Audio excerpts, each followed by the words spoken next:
अस्सलाम वालेकुम dear students. उम्मीद है आप सब खैरियत से होंगे। ऑर्गेनाइजेशनल बिहेवियर के 26 लेक्चर के साथ हम आपकी खिदमत में हाजिर हैं। So let's have a look what we are going to learn today और our today's topics. Today we are going to extend our discussion on the topic which we started 2 lectures ago, was organizational culture. How to change a culture. First we will have a recap and then we will start our actual topics.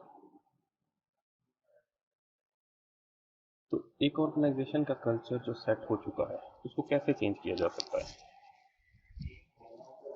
आप imagine करें government organization, Pakistan post office, irrigation department, महकमा अनहार, जो सदियों पुराने established organisation है, क्या उनका कल्चर चेंज किया जा सकता है? और अगर हाँ तो क्या आसानी से चेंज किया जा सकता है? ऑफ कोर्स ये इतना आसान नहीं है। तो इसके लिए क्या करना होगा? If the culture no longer supports the goals and strategy of an organization, it should be changed. Of course, mergers and acquisitions generally result in a change in culture. अगर ऑर्गेनाइजेशन का फाउंडर का जो vision था, अगर organisation उसके मुताबिक नहीं चल रही तो अब डेफिनेटली उसको चेंज किया जाना चाहिए। और जनरली मर्जर्स या एक्विजिशन होती हैं जो ऑर्गेनाइजेशन के कल्चर को चेंज करती हैं। तो क्या रिक्वायरमेंट्स है ऑर्गेनाइजेशन के कल्चर को चेंज करने की? सबसे पहले तो पुराने कल्चर को समझा जाए, understand the old culture of course. फिर एम्प्लॉयज़ और टीम्स को सपोर्ट किया जाए जो नए कल्चर के साथ एडजस्ट होने में कंफर्टेबल हैं और उनके पास बेहतर आइडियाज़ हैं, इनोवेटिव आइडियाज़ हैं, तो उनके साथ ज़्यादा बेहतर कोऑर्डिनेशन की जाए। फिर हर एक ऑर्गेनाइजेशन में फर्दर सब सब कल्चर्स होते हैं। एक मेन कल्चर होता है, जिस तरह पाकिस्तान का एक मेन कल्चर है, उसके बाद हमारे पास लोकल कल्चर्स हैं। इस तरह एक ऑर्गेनाइजेशन का मेन कल्चर होता है, फिर हर डिपार्टमेंटल सब कल्चर्स होते हैं, जियोग्राफिकली सब कल्चर्स होते हैं। उनमें से जो सबसे ज़्यादा सूट कर रहा हो उसको एज अ रोल मॉडल के तौर पे इम्प्लीमेंट किया जाए। उसके बाद ऑर्गेनाइजेशन में एम्प्लॉयज़ और टीम्स को अपना काम करने में इफेक्टिव तौर पे हेल्प किया जाए। उन्हें ऐसा फील ना हो कि अगर नया कल्चर यहाँ पे इम्प्लीमेंट कर दिया गया तो हमें जॉब लॉस हो जाएगी या हमारे साथ कुछ फाइनेंशियल नुकसान होंगे। उनको इस सिलसिले में कंफर्टेबल किया जाए। Use the vision of a new culture as a guide for change. नए कल्चर का जो हमारा विजन है उसको चेंज की गाइडेंस के तौर पे यूज किया जाए। Recognize that significant cultural change takes time. जो हमारे कल्चरल मैनेजर्स हैं जो कल्चरल चेंज को लेकर चल रहे हैं, उन्हें भी एक चीज़ समझनी होती है कि culture is not something that can be change overnight. Culture कोई ऐसी चीज़ नहीं है जिसको हम फौरी तौर पे चेंज कर सकते हैं। इट टेक्स टाइम और ये ग्रेजुअली बिल्ड होता है, ग्रेजुअली ही चेंज होता है। It takes months and years. Changing the culture of an organization. सबसे पहले तो नए कल्चर के जो एलिमेंट्स हैं उनको डिफाइन किया जाएगा। तो हमारा पहला कल्चर एक अलग चीज़ पे बेस कर रहा था, अब हम इनोवेशन पे अपनी ऑर्गेनाइजेशन का कल्चर बिल्ड कर रहे हैं। Communicate the new culture to employees. Employees को नया कल्चर कम्युनिकेट किया जाए कि जनाब हम नया कल्चर लेके आ रहे हैं, यहाँ पे नई वैल्यूज़ होंगी और वो वैल्यूज़ किस तरह की होंगी, उनमें कौन से लोगों को हम ज़्यादा वेटेज असाइन करेंगे। realign the organizational policies, practices to support new culture. Overall organization की जो भी पॉलिसीज हैं, प्रैक्टिसेस हैं, विजन है, मिशन है, उसको ऑर्गेनाइजेशन की उस कल्चर को सपोर्ट के लिए चेंज किया जाएगा। Use formal mechanism to reinforce and transmit the new culture. Formal mechanism, organization के पास जो फॉर्मल उसकी पावर होती है, उसकी अथॉरिटी होती है मैनेजर्स के पास, उसको इस्तेमाल किया जाए ताकि हम नए कल्चर को ट्रांसमिट कर सकें, लोगों तक पहुंचा सकें। Replace managers and employees who do not embrace the new culture. Of course ये सारा चीज़ें करने के बाद भी कुछ ग्रुप्स, कुछ टीम, कुछ मेंबर्स जो हैं, एम्प्लॉयज हैं, वो इस नए कल्चर को सपोर्ट नहीं करेंगे, वो उसके लिए रेजिस्टेंस क्रिएट करेंगे। तो हमें एज अ लास्ट ऑप्शन हमें उन्हें रिप्लेस करना होता है। And finally evaluate the culture of the firm in relation to the firm's mission. और जो नया कल्चर हम सेट करने जा रहे हैं उसको हम दोबारा से ऑर्गेनाइजेशन मिशन स्टेटमेंट के अंदर देखेंगे कि क्या ये हमारी मिशन स्टेटमेंट के साथ अलाइंड है।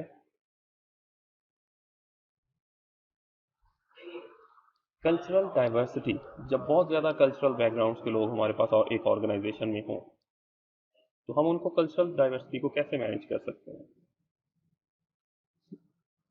Organization members must recognize and value a variety of opinions and insights.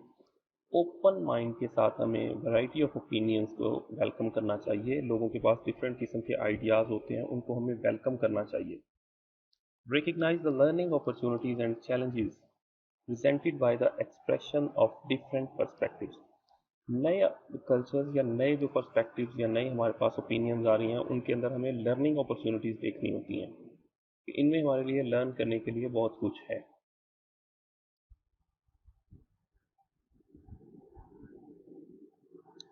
The organizational culture must foster high performance expectations for everyone.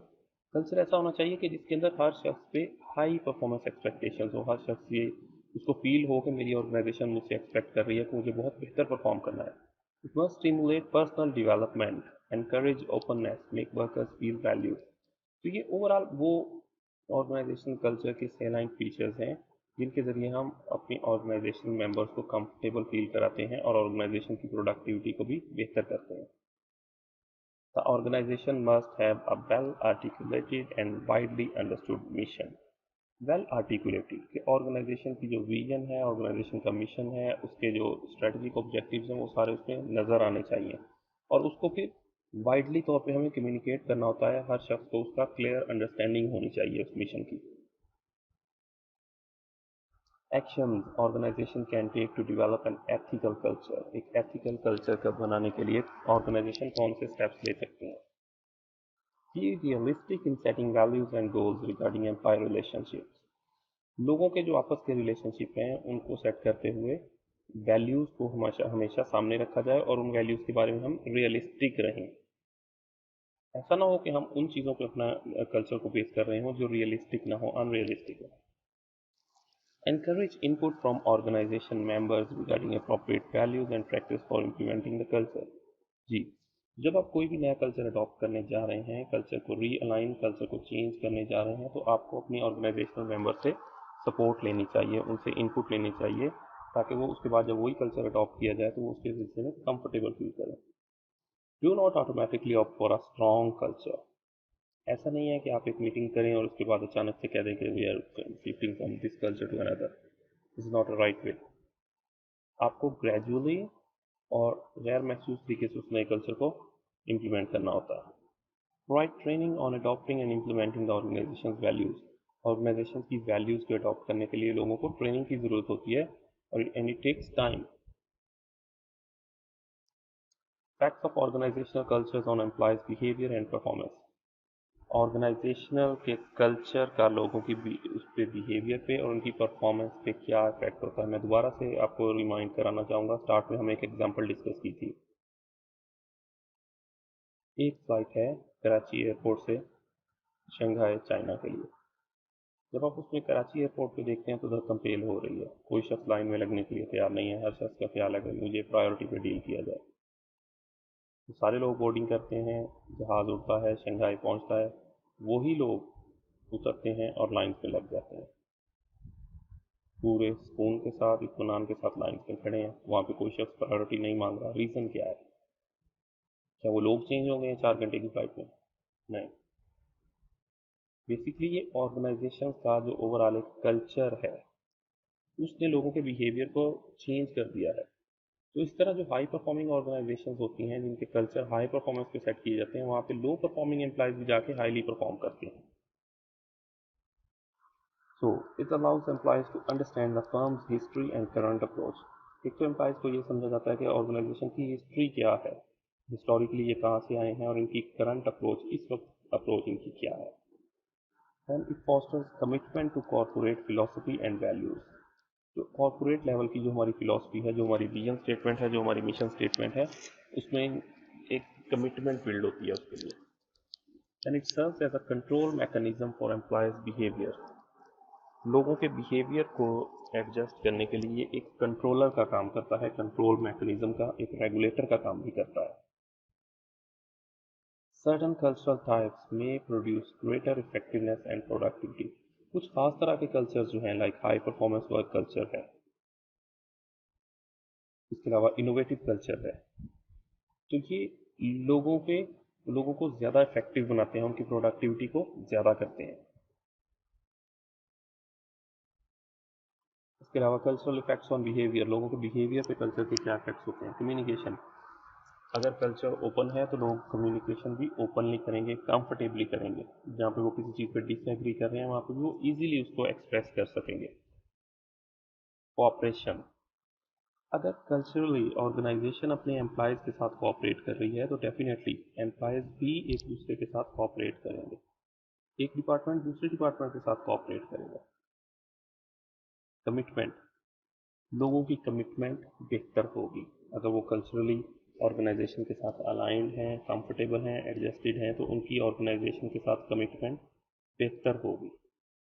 Decision making, अगर ऑर्गेनाइजेशन उनके साथ इफेक्टिवली बेहतर तौर पर डील कर रही है तो लोगों की डिसीजन मेकिंग पावर भी बेहतर होगी। फाइनली इम्प्लीमेंटेशन, डिसीजन लेने के बाद उस डिसीजन को इम्प्लीमेंट करने की पावर भी बेहतर होना ज़रूरी है। Finally, why is organizational culture important? Behavioural guidelines, of course ये हमें हमारे बिहेवियर को गाइड करता है। It serves as a behavioural regulator, establishes commitment and identity as we have just discussed कि ऑर्गेनाइजेशनल कल्चर जो है ये हमारी कमिटमेंट और आइडेंटिटी को बिल्ड करता है। कंट्रोल मैकेनिज्म के तौर पे काम करता है, जहाँ पे हमारा बिहेवियर डिविएट होना शुरू होता है, हमें फौरी तौर पे अंदर से आवाज़ आती है कि no, this is against the values and cultures of the organization in which we am serving. Greater effectiveness and productivity, लोगों की इफेक्टिवनेस और प्रोडक्टिविटी को ज़्यादा करता है। Cultural modification in the current business environment, आज का जो हमारा करंट बिजनेस एनवायरनमेंट है, कल्चरल किस तरह मॉडिफिकेशन होती है। Export for a global view of business, सबसे पहला और सबसे अहम चीज़, ऑर्गेनाइजेशंस अब रीजनल या लोकल नहीं रही। कोई भी ऑर्गेनाइजेशन है उसके कल्चर में हमें उसको ग्लोबल पर्सपेक्टिव में देखा जाना ज़रूरी है। अगर हम ग्लोबली नहीं सोचेंगे तो ग्लोबल ऑर्गेनाइजेशन हमारी मार्केट प्लेस में आके हमारा मार्केट शेयर छीन लेंगी। रीइंफोर्समेंट ऑफ एथिकल बिहेवियर, दूसरी अहम चीज़, हम एथिकल बिहेवियर पे बहुत ज़्यादा जोर दिया जा रहा है। Again we are not discussing about legal और illegal, that is somewhat different. Ethical, क्या शाम 10 बजे एक बॉस का अपने एम्प्लॉय को कॉल करना एथिकल है? अब कानून में तो ये चीज़ इलीगल नहीं है, लेकिन एथिकल पॉइंट ऑफ व्यू से जब हम उसको देखते हैं तो हमें वो लगता है कि ये गलत है, उसकी पर्सनल स्पेस में इंट्रूजन हो रही है। Empowerment of employee to excel in product and service quality, employees को इतना एम्पावर किया जाए कि वो प्रोडक्ट और सर्विस क्वालिटी को बहुत बेहतर कर सकें। अगर हम अपने एम्प्लॉयज़ को इतना एम्पावर नहीं करेंगे तो वो उनकी कमिटमेंट हमारी ऑर्गेनाइजेशन के साथ बेहतर नहीं होगी। जब उनकी कमिटमेंट बेहतर नहीं होगी तो वो प्रोडक्शन और सर्विस क्वालिटी को बेहतर नहीं कर पाएंगे। That's all for the topic about organizational culture. From now onwards we are going to start our new topic which is organizational change. अब तक हम कल्चर की बात कर रहे थे और हमने देखा कि अगर culture according to the vision and mission of founders नहीं है तो हमें उसको चेंज करना होता है। तो naturally next topic is change, कि ऑर्गेनाइजेशनल चेंज क्या है। सबसे अहम और सबसे पहली बात, चेंज बेसिकली क्या है और चेंज क्यों ज़रूरी है। हिस्टोरिकली क्या बिजनेस एनवायरनमेंट्स हमेशा एक जैसी रही हैं? नहीं। क्या लोग एक जैसे रहे हैं? क्या लोगों की पसंद नापसंद एक जैसी रही है? क्या मार्केट की कंडीशन एक ही जैसी है? हरगिज़ नहीं। वक्त के साथ ऑर्गेनाइजेशन को चेंज होना होता है। अल्लामा इकबाल ने फरमाया था, सुकून मुहाल है कुदरत के कारखाने में, सबात एक तगय्युर को है ज़माने में। तगय्युर क्या है? चेंज। कि जो हमेशा रहने वाली चीज़ है वो चेंज है, एक जैसा रहना हमेशा नहीं होता। सबात, सबात मैंने इन्फिनिटी, हमेशा रहने वाली चीज़। सबात एक तगय्युर को है ज़माने में, मतलब कि जो हमेशा रहने वाली चीज़ है वो चेंज है। जो चीज़ तेज़ी से इवॉल्व होती जाएगी, वक्त के साथ चेंज होती जाएगी, वो वक्त के साथ ज़िंदा रहेगी, बाकी चीज़ें ख़त्म हो जाएंगी। When we speak of change, we mean an alteration in organization design, strategy, or processes, or some other attempt to influence an organization's members to behave differently. ये एक्सटेंडेड हमारी डेफिनेशन है तो जब हम चेंज की बात करते हैं तो हमारे ख्याल में या तो ऑर्गेनाइजेशन का डिज़ाइन चेंज किया जाए, या उसकी स्ट्रेटजी और प्रोसेसेस चेंज किए जाएं, या कुछ ऐसा किया जाए कि ओवरऑल जो ऑर्गेनाइजेशन के मेंबर्स हैं वो डिफरेंटली अब बिहेव करें। दैट मीन्स कि हमें लोगों के बिहेवियर में चेंज लाना है अल्टीमेटली। ऑर्गेनाइजेशन का डिज़ाइन, बिल्डिंग, स्ट्रेटजीज हम चेंज कर सकते हैं इजीली, लेकिन लोगों के बिहेवियर में चेंज लाना सबसे बड़ा चैलेंज है। Remember, we are studying organizational behaviour. तो हम लोगों के बिहेवियर में चेंज लाने को डिस्कस करेंगे। Just for the sake of your better understanding, species must change or they will die. Theory of evolution कहती है कि some have failed to change and have died. Dinosaurs इसी सरजमीन पे जिंदा थे, बदलते वक्त के साथ वो खुद को चेंज नहीं कर पाए और ख़त्म हो गए। चेंज करना वक्त के साथ खुद को बहुत ज़रूरी है, चाहे वो एक स्पीशीज़ हो, एक ऑर्गेनाइजेशन हो, एक इंसान हो, उसकी सोच हो, उसकी परफॉर्मेंस हो, उसकी स्किल्स हो, वक्त के साथ उनमें चेंज लाया जाना बहुत ज़रूरी है। आज से जस्ट 6 महीने पहले, कोरोना वायरस के आने से पहले, शायद किसी ने नहीं सोचा था कि वो यूट्यूब लेक्चर्स के जरिए स्टडी की जाएगी, यूट्यूब पे टीचर्स के चैनल्स होंगे और ऑनलाइन स्टडी होगी। लेकिन वक्त ने ओवरऑल फौरी तौर पे हमें चेंज होने पे मजबूर किया। अब जो शख्स इस चेंज को एम्ब्रेस नहीं करेंगे, वेलकम नहीं करेंगे, वो क्या होगा? वो इस दौड़ में पीछे रह जाएंगे। तो बदलते हुए हालात के मुताबिक हमें चेंज होना ही होता है। Okay, some have change and have thrive. पहले हमने देखा डायनासोर जो चेंज नहीं हो सके और ख़त्म हो गए। तो उसके अलावा बाकी जो ह्यूमन बीइंग हैं, बाकी बहुत सारे जानवर हैं, वो वक्त के साथ चेंज हुए। उन्होंने अपने आप को according to the new environment change करते गए और आज तक वो जिंदा हैं। So organizations too must change और डाई। बहुत हार्ड रियलिटी है, लेकिन of course it's a reality. Organization भी या तो अपने आप को बदलते हुए इकोनॉमिक कंडीशंस हैं, हमारे पॉलिटिकल कंडीशंस हैं, कंज्यूमर डिमांड है, मार्केटिंग कंडीशंस हैं, फाइनेंशियल रेगुलेशंस हैं, अगर वो इनके मुताबिक खुद को चेंज नहीं करते तो क्या होगा? वो मार्केट से ख़त्म हो जाएंगे। तो चेंज होना बहुत ज़रूरी है। चेंज और डिसअपियर। जस्ट इमेजिन बैंकर इन हर 50s। एक बैंकर जिसने सारी ज़िंदगी की सर्विसेज एक बैंक को दी हैं, उसकी एज 50 से ज़्यादा हो चुकी है। वक्त है सन 2000, 2001, 2 का। अचानक से कंप्यूटर्स आ गए हैं मार्केट में। अब उसको कहा जा रहा है कि जनाब आप या तो कंप्यूटर्स पे काम करना सीखें, सॉफ्टवेयर इस्तेमाल करना सीखें, और दूसरी ऑप्शन क्या है, आप घर चले जाएं, आपकी जॉब खत्म है। तब उसके सामने क्या है? ऑप्शन है चेंज और डिसअपियर। या तो उसे खुद को चेंज करना होगा, बेशक उसने सारी ज़िंदगी मैनुअल लेजर्स के मुताबिक काम किया है, वो उसके साथ कंफर्टेबल है, लेकिन ऑर्गेनाइजेशन चेंज हो चुकी है, उसको अब चेंज होना ही है। दूसरी ऑप्शन डिसअपियर। तो यही क्वेश्चन, यही सवाल ऑर्गेनाइजेशंस के सामने भी आता है, या तो वो चेंज हो या डिसअपियर हो जाए। तो कौन सी चीज़ें होती हैं जो ऑर्गेनाइजेशन को चेंज होने पे मजबूर करती हैं? फोर्सेस ऑफ चेंज क्या है? एक्सटर्नल है और इंटरनल है। एक्सटर्नली हमें प्रेशराइज किया जाता है कि हम चेंज हो, और इंटरनली भी समटाइम्स हमें चेंज होने पे मजबूर किया जाता है। Organizational change is at the center. Let's have a look. What are the forces? External forces. External forces कौन सी हैं? पहली है economic forces. Economic regulation change हो गए हैं, ऑफ कोर्स ऑर्गेनाइजेशन को भी चेंज होना होगा। टेक्नोलॉजी चेंज हो गई है, प्रोडक्शन की जो वो टेक्नोलॉजी जिसके मुताबिक हम आज तक काम कर रहे थे, वो टेक्नोलॉजी चेंज हो चुकी है। अगर हम पुरानी टेक्नोलॉजी के मुताबिक प्रोडक्शन मैन्युफैक्चरिंग करेंगे तो हम मार्केट में पीछे रह जाएंगे। मार्केटिंग की टेक्नोलॉजीज चेंज हो चुकी हैं, फाइनेंशियल रेगुलेशन चेंज हो रहे हैं, social and political change, society में चेंज आ गया है, पॉलिटिकल चेंज आ गया है, तो उसके मुताबिक भी ऑर्गेनाइजेशन को चेंज होना है। Remember, all these are external forces. ये ऑर्गेनाइजेशन के अंदर से चेंज नहीं पैदा हो रही है, ऑर्गेनाइजेशन के बाहर से चेंज आ रही है, जो ऑर्गेनाइजेशन को चेंज होने पे मजबूर कर रही है। और इंटरनल फोर्सेस में क्या है? Process, behaviour. ओवरऑल हमारे जो बिहेवियर्स हैं वो ऑर्गेनाइजेशन के विजन के मुताबिक नहीं रहे। जो हमारे प्रोसेसेस हैं वो हमें मजबूर कर रहे हैं कि या तो हम लॉस की तरफ जाएं और ऑर्गेनाइजेशन को ख़त्म कर दें, या हम ऑर्गेनाइजेशन को एक बड़ी चेंज से गुजारें। इंटरनल फोर्सेस ऑफ चेंज क्या है? Declining effectiveness. लोगों की इफेक्टिवनेस खत्म हो गई है, लोग आ रहे हैं और जा रहे हैं, काम नहीं हो रहा। तो ऑफ कोर्स हमने पूरी कोशिश की है, लेकिन लोग इफेक्टिवली काम नहीं कर रहे, तो हमें एक बड़ी चेंज करनी होगी इसमें। Competing crisis. कोरोना वायरस की वजह से आप देख रहे हैं दुनिया की बड़ी बड़ी जो ब्रांड्स थी they are near to bankruptcy.